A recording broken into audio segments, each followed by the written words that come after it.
with you guys, and it's great to be able to be here and serve and help Adam and talk about the series you guys have started, which is about emotionally healthy spirituality. And I am just thrilled that Adam is actually leading you guys through that, and also chuckle every time I think about Adam leading you guys through that. We have many conversations, very few of them are about emotional health. And if they are, they're usually Adam asking lots of questions about it. But what I love about Adam and about your church is a willingness to go and talk about things that may not be the strength of your wheelhouse, your past, your backgrounds, but I think are incredibly vital and important. Emotional health and spiritual health are two things that go together quite synonymously in many, many ways. And most of our lives, I think, fit under like the picture or idea of like an iceberg. Meaning that most of what other people see is just a small percentage of who we actually are. In fact, I would say that most of our life, what we do and decisions we make and who we befriend and what careers we choose and what we show the world via social media or everything else is really just a small fraction of who we are. But the reality is that everything beneath the waterline, which represents so much more of the actual mass of our personality and our drives and our motivation and what makes us truly us, goes completely unseen by most, if not all people. And for the many, many people I find, and I find this particularly true as a pastor who spent many hours with people, talking to them, and helping them to try to figure out why it is they are living the way that they are living, and having difficulty either with doing things in a healthy way or changing, is that most people are really unwilling to deal with the deep, dark, inner realities of our emotional well-being. The stuff that actually motivates us and actually drives us and is actually providing us definition, whether for good or for bad. But if we could take this moment that I have been happily assigned to talk about emotional health, and specifically in the topic of shame, and to do it with a little bit of like emotional distance, because this is a monologue from a stage versus like me sitting across from you asking you probing questions that you may not want to actually deal with. But to actually consider that there is a God who sees all of you. He doesn't just see the parts you present to others. He doesn't just see the parts you want other people to really be impressed by. He sees all the stuff that you would be utterly humiliated if other people actually knew about you. He sees all the stuff that's been done to you, all the stuff that you've actually done. He knows it all through and through. There's nothing that's hidden to his sight. And yet that is the stuff that God wants to actually deal with so that it actually doesn't point your life or direct it or move it in any other direction other than the ones he's actually designed you for. And unless and until we're willing to go to those vulnerable and honest places of dealing with the shame in our life that can reside underneath the waterline, and I realize I'm going very far with this metaphor, but unless we're willing to deal with shame, that I think our culture is very poor at dealing with and has very few categories to actually help us process, we're never going to see the fullness of life that Jesus actually offers. So I'm thrilled to talk about this, and I would encourage you that if we go to a place that starts uncovering some pain, sometimes the pain is a sign that you're actually getting to the real stuff. And don't let the pain tell you if and how you will let God actually work in your life. God is amazing at working even in the midst of our pain if we will not just simply cover it up and pretend it doesn't exist. So with that in mind, I'd love to invite you into the Scriptures to take a look at what they have to say about this topic of shame, about just how deeply it can infect us in our souls, and how hopefully we can actually begin to move out of it. So our story is going to begin in the beginning, because shame actually enters the biblical story very, very early. When in the beginning God created all things and he made them very, very good. The crown jewel of his creation was, of course, humanity, and this, he said, was all good. And one of the things about humanity, it says is kind of the in-summary statement of all that he had made in this early narrative of humans dwelling together in harmony and peace and shalom with God and one another. It says this in Genesis 2, verse 25, that the early humans were together and they were naked, but they were totally unashamed. They were naked, but completely without shame. Now, in this very early story, there's a lot going on, and a lot more than just meets the eye, pun intended. Naked. That there's more going on here than just a physical without clothes thing happening. But there is a total and utter vulnerability that every molecule of their being, whether it can be seen and it can be known, because there is nothing you would ever want to hide or cover up. Certainly this is true maybe physically in this moment, but I think it's just as much true as emotionally. I think it's just as much true spiritually. I think it's just as much true in terms of history and background. There is nothing to cause shame, nothing to cause embarrassment. There is nothing to hide. You can be fully known. You're an open book. And anything that could ever be discovered or found out about you won't be this smoking gun that if you have a complexion like mine will turn you bright red. It is all good. You are naked and you are unashamed. And this is how the story begins. This is how humans were designed, and this is how we were meant to live, not just simply without clothing. We were meant to live in the complete vulnerability of not only knowing God and others, but being fully known. Now, if you are anything like me, the idea now of being fully known is terrifying. There are some things about my past I don't feel very comfortable talking about. Especially in public with a microphone that's being recorded and going to put on the internet. But there's still some things that if you were to know about me would make me very uncomfortable because they would make you think less of me.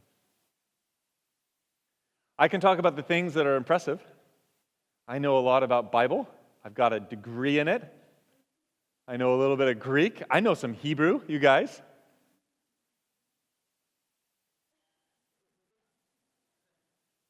I used to play sports. I used to be good at them. I used to be fast. I used to be really fast. Not anymore, but I used to be. There's so many things that I would love you to know about me and my bio that are very impressive. But there's so many other things that are not. There's addictions. There's ways that I've treated people. There's selfish desires. There's all kinds of things. And I wish they were past tense, like years and years ago. But some of those things pop up still. And the idea that I could be completely and totally vulnerable with anyone and everyone without shame is so foreign. Not just to me, but I'm going to imagine it's just for you too. But this is how the scriptures start. This is how they begin. And this is how life is meant to be. But what ends up happening in the very next chapter is humans make a very tragic decision. They were given one simple command about not to eat from a specific tree of the knowledge of good and evil, because if they were to do that, they would die. And the idea of death, just like the idea of being naked, means far more than just a physical non-existence. It's the idea of a disturbing or breaking of a relationship. It's the idea that if I eat this tree, it's my decision to say, forget you, I'm doing my own thing, I'll be my own God, and I want nothing to do of a relationship with my Creator. And in Genesis 3, verse 6, it says this: so when the woman saw that the tree was good for food, that it was a delight to the eyes, and that the tree was to be desired to make one wise, she took some and she ate it, and apparently she also gave some to her husband, who was totally right with her there the whole time, and he also ate it. And watch very closely what happens here, because oftentimes in the Bible it needs to be read slowly and carefully, because there's a lot of things packed into a very small amount of literature real estate here. It says, then the eyes of both of them were open, and the first thing that they realized is they were naked. All along they've been naked and totally unashamed, but now they're naked, and all of a sudden, it's a problem. All of a sudden, the complete vulnerability of everything being seen and known about them was fine. And now, it's not fine. And so what do? They sew fig leaves together in order to cover themselves. They run away and they hide from God. And this is where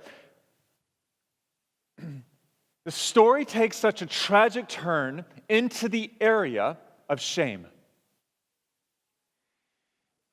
One thing that's helpful to understand about this moment, and a distinction that I think the Bible helps to make clear, and I think psychology also helps to give broader language to as well, is that the idea of guilt and shame, though they overlap certainly like a Venn diagram in lots of places, they're also unique in a few different ways. And one of the things about guilt is that it's most immediately attached to the things that you do, meaning that guilt comes when you do bad things.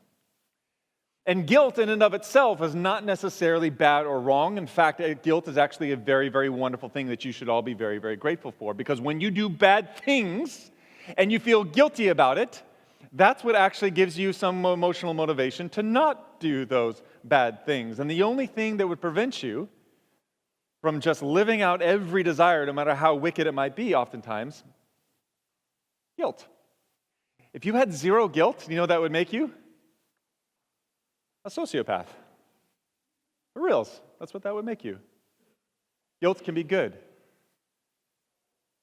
But when the things you do bring guilt, and more than just telling you, hey, you've done something wrong, but when guilt starts to tell you, no, you haven't just done something wrong, but there's something much worse going on, that's when shame starts to enter the equation. And watch what happened for these early humans, because they ate the fruit and they didn't just tell themselves, hey, we just did something wrong. Let's run to God and see if we can work it out. See if He might have mercy. See if He might have forgiveness. See if He might accept us back. No. They didn't just feel guilty about something wrong they did. They felt ashamed because they felt something was wrong with them. They didn't just reflect on, man, the apple, maybe it wasn't such a good idea after all. They covered themselves and they said, maybe we're wrong. There's something wrong with us and now has to be covered. It's shameful to actually leave exposed. And that shame is not just about what they did, it now becomes who they are. It attaches itself to their identity and starts to redefine who they are, redefine their motivations for life, and actually drives them to cover themselves and protect themselves with fig leaves. And what it most profoundly does, like, who are they covering themselves from? Yes, like one another for sure.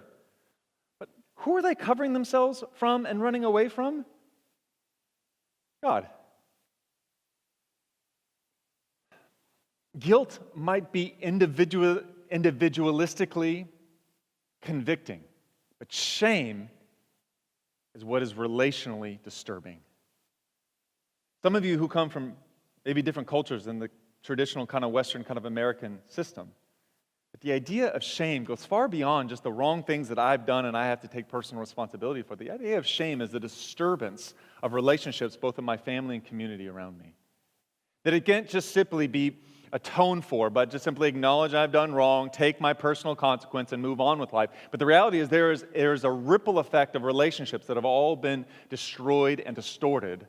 Shame has relational and communal after effects, and it actually sinks into your bones so deeply and begins to isolate you from the people that are actually supposed to love you. And this is exactly what happens in the earliest story. So shame is a slippery sucker. It is a slippery sucker. It's this thing that attaches itself and tells you you're not worthy of being loved. When bad things happen to you, it's the thing that tells you you deserved it. And this is all you'll ever be.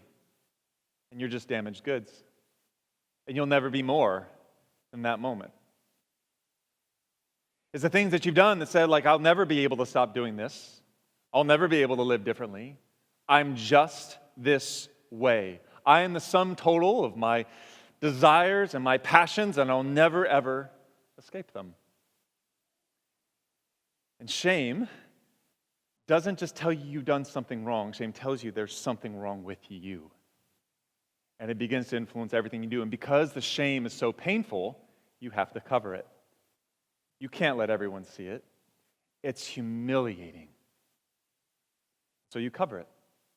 And you find ways to cover it. You develop a sense of humor so that you redirect your pain into humor, and no one ever actually asks you a meaningful question about who you are or what you've gone through or what you've done, because you can just make them laugh, and that's nice and convenient. Or you're just super intelligent, and you can impress them at a moment. You're so witty. Or you're just really successful, and you've got lots of letters behind your name or in front of your name, or one day you will. or your 5-year plan is better than everyone else's 5-year plan, or you're just really fit. You've joined a CrossFit gym, and all of social media now knows about it. Which apparently is like a requirement when you sign something. Like, I will post 5 times about CrossFit. I don't know. Apparently it's not like Fight Club. You must talk about CrossFit. We all have these fig leaves. I'll tell you football stories. Tell you about how fast I was. I'll impress you with my biblical knowledge and knowledge of church history. Because all I want you to focus on is my fig leaf that makes me seem really impressive, and I want you to ignore all the other stuff around me. And we do this, don't we? What shame causes us to do is build a fig leaf that tries to recreate ourselves, brand ourselves, image ourselves in ways we want other people to view us. It doesn't want people to see who we really are. It doesn't want people to see the real us and who our true identity actually is. It wants to recreate a very narrow sense of who we are that looks very impressive to others. And shame is consumed with image. It's consumed with it. It does everything it can and gets very defensive if you should ever attack it. The second you're called out on the thing you're most shameful on, you'll either redirect it or you'll defend it. And I have it everywhere in my life. Fig leaves are a really terrible solution to shame. And when God comes along, when the perfect and holy God comes along, he decides to not ignore the shame of humans, not to say, hey, don't worry about it, it was never a big deal, like, hey, don't be ashamed of yourself. No. He comes along and says, you are filthy and dirty and wrong and disgusting. But I'm going to change you. I realize this doesn't sell well. That God is not a self-help guru that just wants you to have a better self-esteem about yourself. He wants you to be honest with yourself. And when there's shameful things that you've done, God calls a spade a spade. It says, I won't leave you there. And he takes off their fig leaves and he exchanges them for animal skins. One of the profound things that God does with our shame is he refuses, first of all, to allow us to cover it. He says, I will. And you tell me, fig leaves or leather, which is a better clothing item? Functionally, fashionally, is that a word? I don't think so. I just made it a word. Which is better? I guess an organ, that might be debatable. But generally leather beats leaves.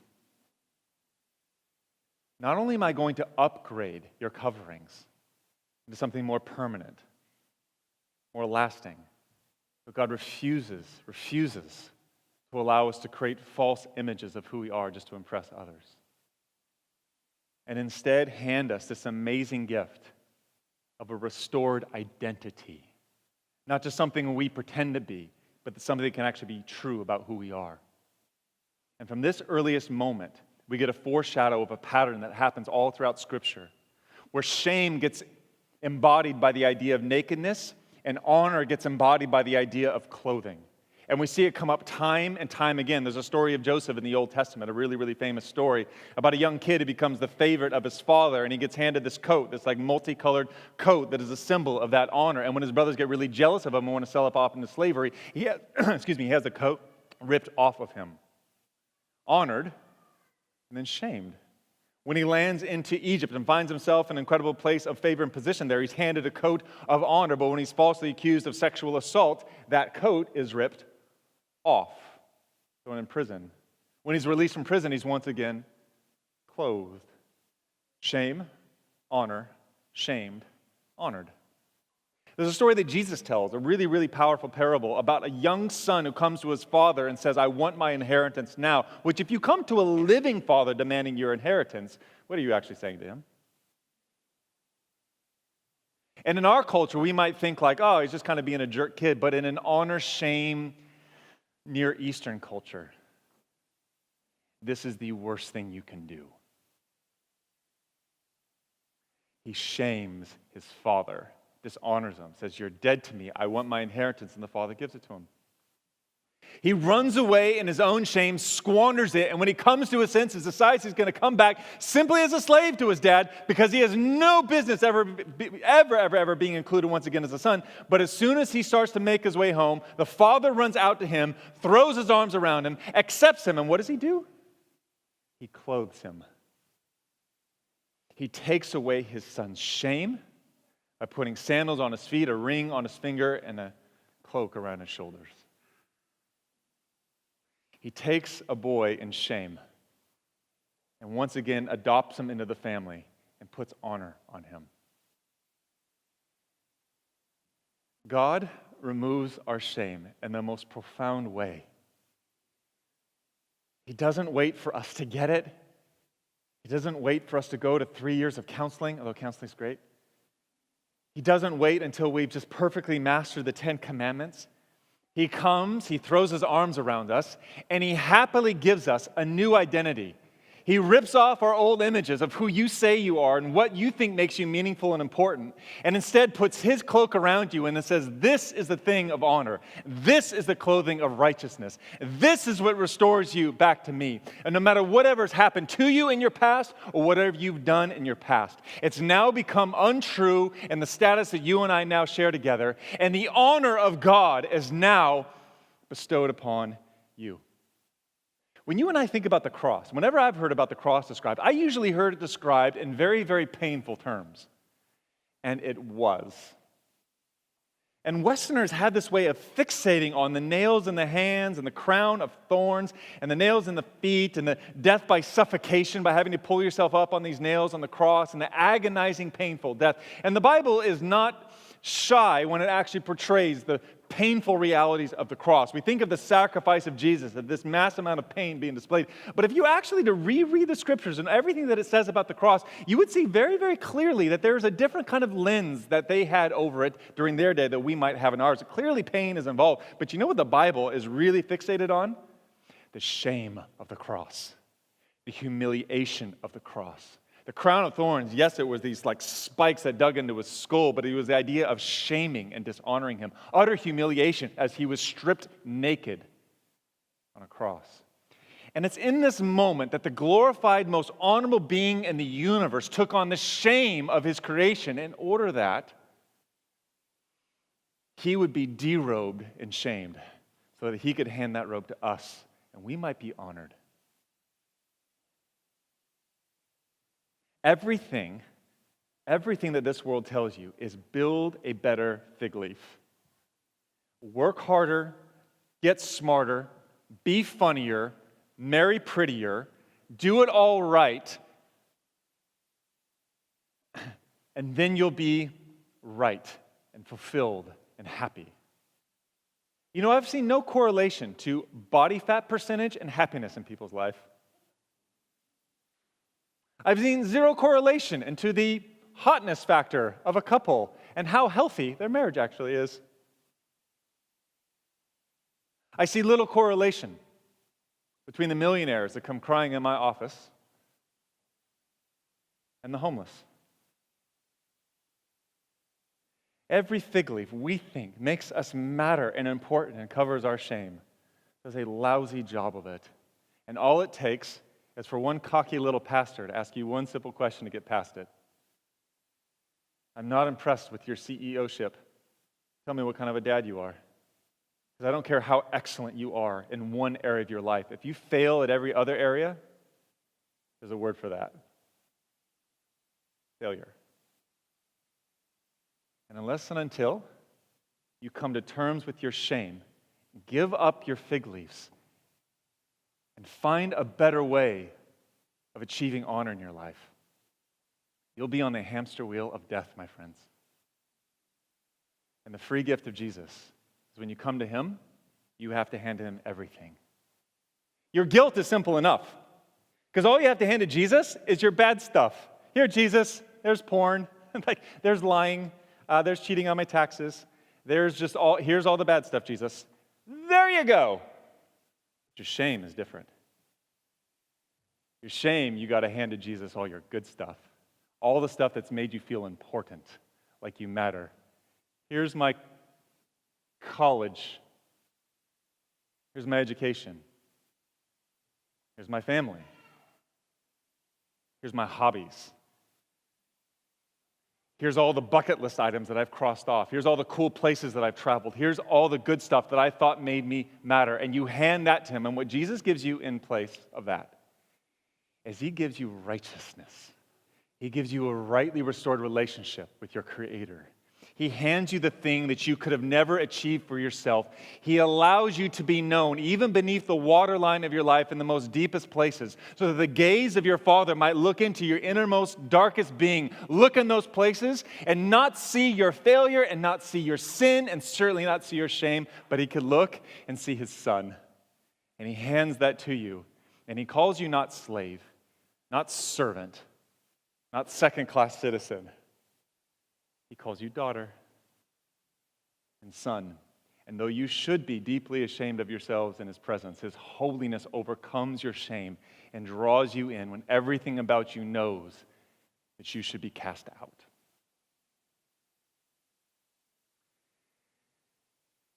Shame wants to do something so sinister to you.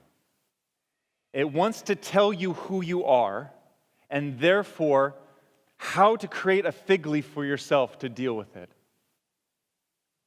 But there is nothing that you've ever done or that's been done to you that can ever, listen to this please, there's nothing that you've ever done or that's never been done to you that can ever harm you unless you believe the lie that it wants to tell you. I had a counselor come up and talk to me after the last service, and she asked a phenomenal question. She works a lot with sexual abuse victims, and so have I. Did you know sexual abuse cannot shame you?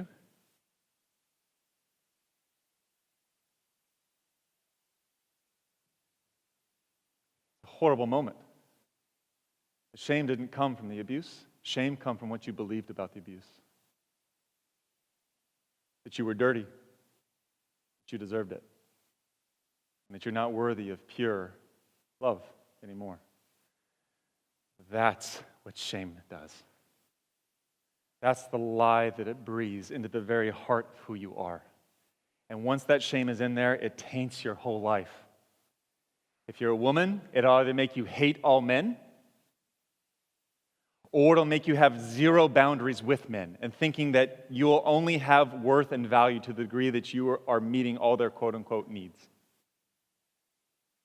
But either way, it is not the event, but what you have believed about the event that is leaving the lasting trauma that you're walking through. And for our shame to be removed, we need a better truth about who we are. That what happened to you or what you did might have been horrible. But what God has done for you is complete and total. He's died for you, and he's covered that sin of guilt, and furthermore, he's given you new clothing. And from the inside out, he's changed you and made you new. He's made you his, and you're adopted in his family. And just like any family, you can't earn your adoption. You're welcomed in. And once you're welcomed in as a new identity, you get to live a new life where you're no longer used and just tossed back and forth by the whims of others, but you're actually redignified with responsibility and redignified with the ability not just to try to impress everyone around you, but to bless everyone around you. You're now given a new power, not just to be the victim of this world, but to now rise up in the glory for which you were made and to live the full life of Jesus, where you've been fully loved, fully clothed, and now you get to love others with the same radical passion your Father has loved you. You overcome your honor when you are clothed with Christ and you walk in the righteousness and honor that you were designed to walk. And you do not let your past define your present nor your future. You choose to believe what's true and what the gospel of Jesus Christ says about you, rather than the lies of anyone else or the events that have happened in your world. I stand as a man who's in process, but I can tell you there is freedom in Jesus. There is no opinion of counselor, nor friend, nor professor, nor mentor that matters nearly as much as the truth of the almighty creator of the universe.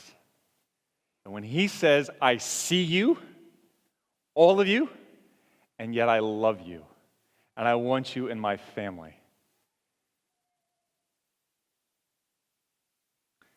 My kids are really cute.